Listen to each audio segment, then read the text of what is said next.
Let's start. Today we will see how to implement a time picker in Flutter Android. Let's see the main.dart file. First, we import the material.dart package. Then, we create the stateless widget called myApp in the main function. This is the myApp stateless widget. We create a material app and apply a theme in the build function. The home attribute is set to a stateful widget called myHomePage. This is the myHomePage stateful widget. Here we create a state object of this stateful widget, whose name is _myHomePageState. This is _myHomePageState class. Here we will design our app. First, we take the current time.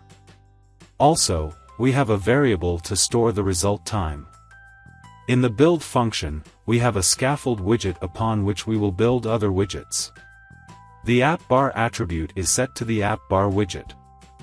We have used the title variable as the title of this app bar. The body attribute is set to the center widget. Inside that, we have a column widget. Inside the column, first, we have a size box. This is used so that we can have some margin from the top end of the screen. Then we have a text widget to display the selected time. Then we have another sized box to create some empty space. Then we have an elevated button. When this button is clicked, we call the showTimePicker dialog function. This is the showTimePicker dialog function. Here we show a time picker dialog to the user.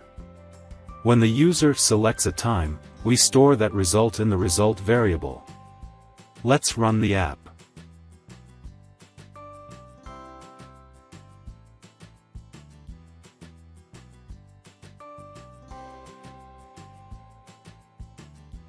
So that's it.